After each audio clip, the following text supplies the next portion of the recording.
This is James Holder for iFL TV. I'm in Stonebridge ABA gym today for the James DeGale media workout ahead of his fight against Kirkichian on March the 1st in Bristol.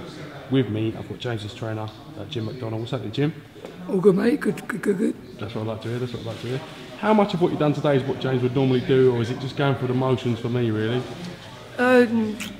James is ready to go now. He's ready to go. He's wrapped up in Cornwall now. So really just tip of the iceberg stuff, really. James is in tremendous shape. He's 100% healthy. He's 100% ready, mentally ready. So yeah, we're just ticking down to the fight, really. But all the hard work's been done, to be fair.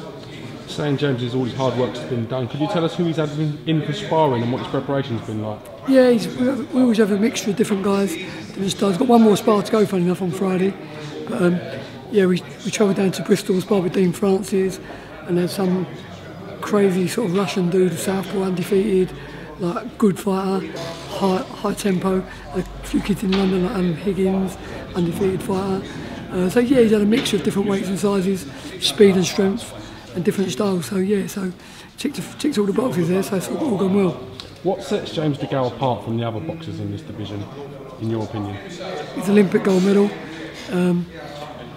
His mindset, I think as a boxer and sport in general at top level, I think he's 80% mental, and James is 100% mental. So that makes him a very strong candidate. But he's mentally very strong, and the words that Mayweather uses are the same with James DeGale: hard work, dedication. I've seen lots of fighters with great talent, not saying the talent of James, but great talent, but they don't assist it with hard work.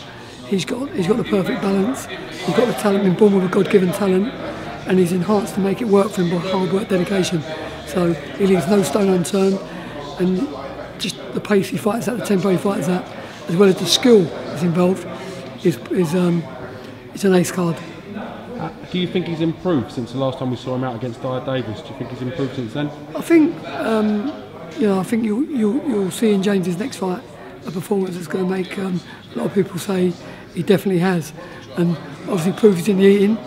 When you see James at lunch on March the 1st, you'll see he's got a good appetite, and I think people will be very, very impressed with him. Gary Lewin, a big shout out to Gary Lewin. He's made James healthy again, 100% healthy.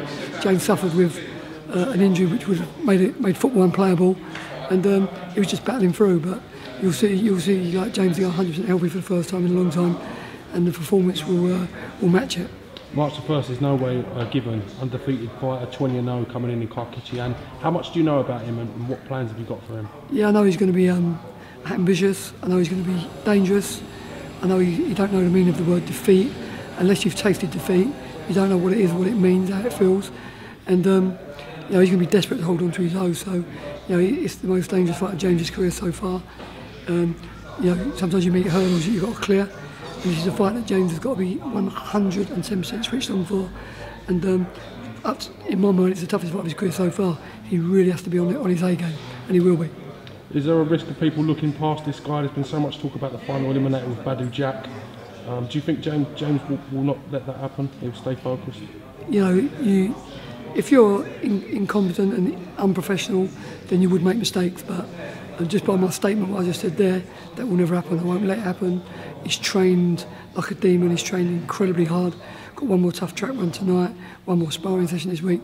Ticked all the boxes. Couldn't be in better shape if he was fighting King Kong. So he hasn't left no stone unturned. As long as he's switched on mentally, which you've got to make sure he is. I'm sure he will be. He's so excited about the next couple of fights, the eliminator, boxing through and winning the WBC world title. There's no danger of that happening. Nick Hennessy's worked very hard in trying to find James DeGale matches and opponents. He's not the easiest person to match. Do you think he's getting the right opponents at the right time? Yeah, it's not a job I envy what McKenzie has to do. It must be very tough. When you fight someone, Olympic gold medalist, British champion, European champion, WBC silver champion, switch hitter, strong. It's a tough job for any matchmaker. I'm sure Mick knows that better than most. But yeah, I said, listen, the opponents which come in, people are going to tune in to watch it. Kids 20-0, don't know the meaning of the word defeat, so it ain't a given. James has got to be on his game. Also in James' division, just been announced, probably one of the biggest fights this year, Carl Fox versus George Groves 2.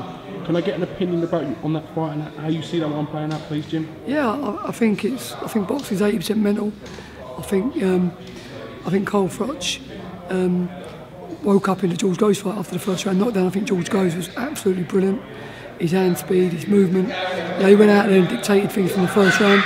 And you've got to give George all the credit. And if I was him, I'd be kicking myself that I never won a world title that night. From Cole's perspective, I actually believed he got involved in the hype in his own mind.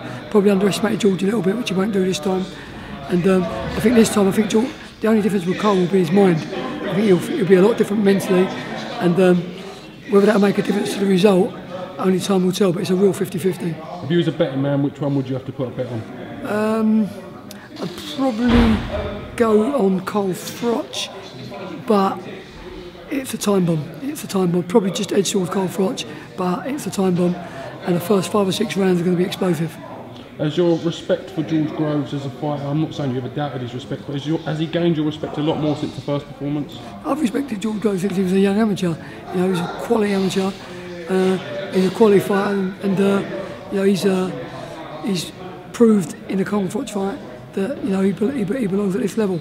And he's an ambitious, hungry kid. You've got to give him plaudits, and you've got to give him kudos. He went out there against Cole Froch, who was built up as a monster, and basically tore the scripts up and boxed absolutely brilliant. And he's got to be kicking himself that he never won a belt. But he's a good fighter. How far do you think James is potentially away from getting this Sacco Beaker fight? Do you think everything's going to fall in place? Yeah, listen, God willing, everything goes well in Bristol on the 1st of March. Then his final eliminator against Badou Jack goes to Perth, obviously in March, middle of March. And then the plan, the path is already mapped. So it's up to James to take care of business inside the ropes now. And if he does, then the Beaker fight, I believe, within 90 days of his eliminator, has to take place. So this year, God willing, James on the form he's on now, injury-free. I honestly believe he will create history and become the first Olympic gold medalist to become champion of the world. It must be a good feeling for yourself, because I don't think there are many boxers and trainers or coaches that are as close as you and James are. So just to see him kind of getting to where you guys have worked to must be a nice feeling for yourself, James. Yeah, James is in my opinion, probably the most misunderstood individual I've ever known, because we'll release stuff after he wins the world title. Everyone's going to be shocked at some of the stuff he does behind the scenes. He don't like telling people, but James is a real good guy, a good human being, and a brilliant boxer, and just a guy who's worked hard to get where he's got. But for some reason, people have got this perception that he's something that he's not. So yeah, me and James have got a great relationship, and to me, he showed the ultimate word as a boxer, ultimate loyalty. He's been so loyal and everything. After the George Groves fight, there was all whispers about change your trainer, do this, do that. But now, big up James DeGale, he's 100% a good person, a really good person. And I think that's going to pay off for him when he becomes world champion, that he stuck to his guns, stuck to his beliefs, and together we're a good team. Jim, I wish you and the camp all the best for March the 1st. I'm in Scotland, unfortunately, but we're sending down a special correspondent just to cover James. So we will not miss any action, and it will be on the iFL TV. Good stuff, champ. Appreciate it. Thank you very much, Jim, and I look forward to catching you soon. God bless you, my friend. James.